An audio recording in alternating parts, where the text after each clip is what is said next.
Fala, meu cotista, beleza? Sejam bem-vindos a mais um vídeo do canal Fim da Questão.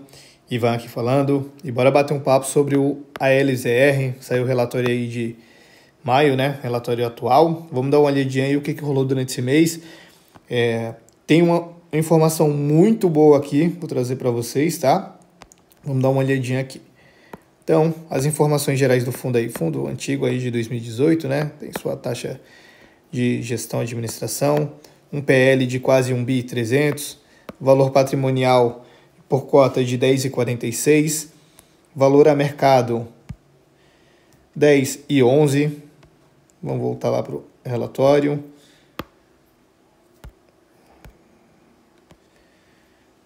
Deixa eu até dar um zoom aqui para a gente enxergar um pouco melhor. Acho que foi zoom demais. Pronto. Bom, vimos aí que está 10,11, né? E o caixa aqui, que é a novidade desse mês, subiu aí para quase 260 milhões. E são aí 160 mil cotistas. Então a gente vem aqui para comentários mensal. Então aí, ao término do mês de maio, 6 dos 23 imóveis aí já tiveram aluguéis corrigidos, né? O que representa 25% das receitas imobiliárias. Ué, o que aconteceu aqui?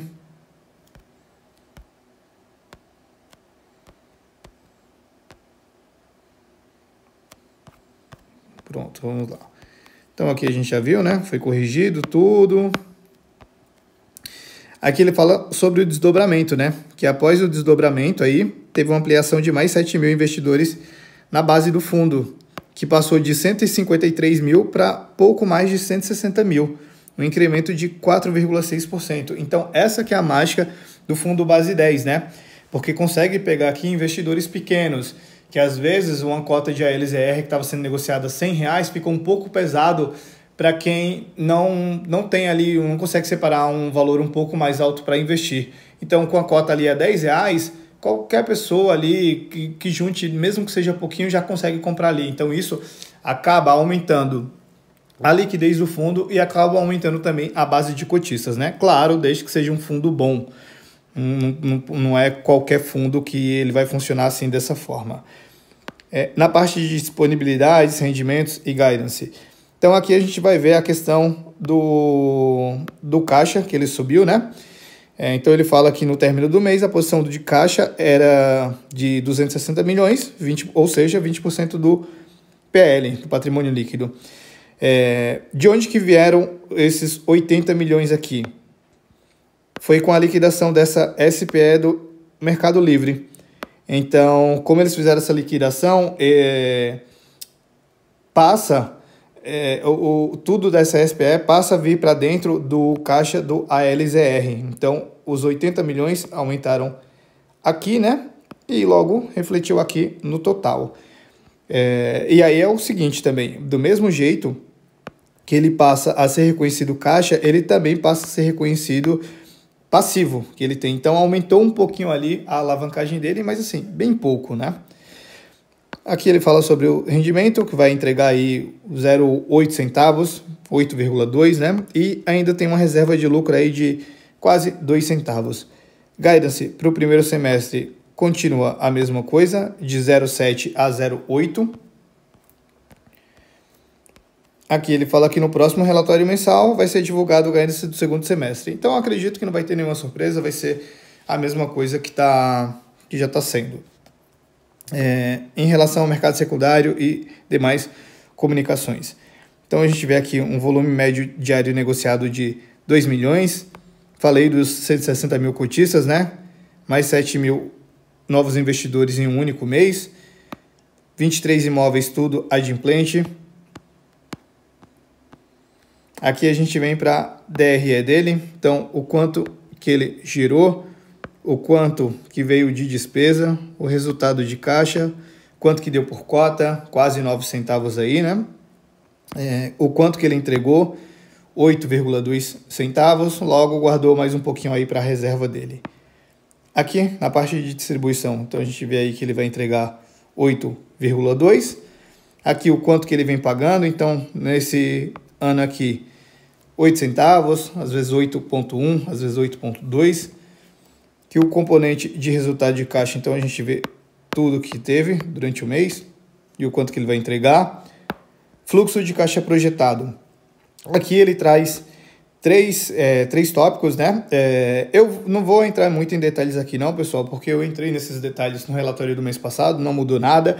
Embaixo tem um gráfico que a gente vai conseguir ver de uma forma melhor e até mais rápido. Então, os três são o seguinte: parcelas futuras a pagar pela aquisição, parcelas futuras a receber pela venda de ativos e em relação aos CRIs que ele tem, né?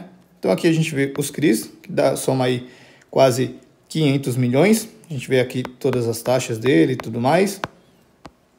E aqui o gráfico que eu falei para vocês, né? Que a gente consegue enxergar um pouco melhor. Então já vimos que o caixa dele subiu para 260 milhões. Até o relatório do mês passado, o que ele tinha em caixa cobriria somente 2 anos. E agora já foi para 5 anos, né? Então, um ótimo momento aí para entrar esse caixa aí para o fundo, né? E a alavancagem, como eu falei para vocês, aumentou um pouco, mas assim, foi bem pouco. Então, a gente vê aqui o fluxo que ele tem de pagamento aqui a cada ano, né? E aqui a gente vê o seguinte: valores a pagar pelos CRIs, recebimento das vendas que ele fez e valores a pagar dos ativos, né? Essa parte aqui de earnouts não é algo certo que ele vai pagar. Então, por isso que ele deixou ali separadinho, né? Então, esse valor aqui de caixa, ele consegue sobreviver aí durante 5 anos. Então, foi um ótimo movimento aqui para o fundo. Aqui na parte de estrutura de capital, a gente vê o PL dele aí, quase 1.300 bi, né? E como eu falei para vocês, a alavancagem acabou aumentando em 2 pontos percentuais. Até mês passado era 34%, passou a ser 36%. Aqui a gente vê já sobre os imóveis dele, então aluguéis por empreendimento, ó, tudo bem diversificado aqui. Ocupação do fundo 100% ocupado, tudo contrato atípico. Aluguel por localização do imóvel, grande maioria aí é Grande São Paulo, né? Por classe de imóveis, então a gente vê aqui que ele tem um pouco de tudo: edifício comercial, galpão logístico, renda urbana, data center, galpão logístico refrigerado. Aluguéis por setor, os tempos de contrato, né? Tudo contrato atípico. Ainda atenção nesse contrato da Atento, o ideal seria vender esse imóvel. Aluguel por faturamento, meses de reajuste. Então, agora em maio não teve nada, né? Agora no restante do ano vai ter aqui, todo o restante aqui tem todos os imóveis. Ele sempre mostra aqui tudo o que falta. Aqui, negociação aqui de mercado secundário, né? Então, volume médio diário negociado aí de quase 2 milhões. Evolução do número de cotistas. Então, a gente vê aqui o quanto ele subiu, né? O pico maior dele tinha sido aqui, que vai dar mais ou menos junho de 24, e passou, rompeu. Que a gente vê o rendimento dele aí, desde o início dele. Então, a gente vê aí que ele bate o IFIX, bate o CDI. A liquidez diária aqui, então a gente vê como que tá. E aqui a gente vê os imóveis dele, né? Esse aqui é o da Atento, que eu falei que o ideal seria vender ele. E assim, não mudou mais nada, pessoal. Continuam os mesmos imóveis, as mesmas coisas. A novidade aqui foi esse aumento do caixa, um ótimo momento, um ótimo movimento até, né? E é isso, pessoal. Mais um mês de LZR. Espero que vocês tenham gostado do vídeo. Se for qualquer dúvida, pode deixar aqui nos comentários, tá? Se gostou, deixa o like. Se gostou mais ainda, se inscreve no canal, ativa o sininho para não perder nada e segue lá no Instagram também, @ofidaquestão. Valeu, galera. Abraço.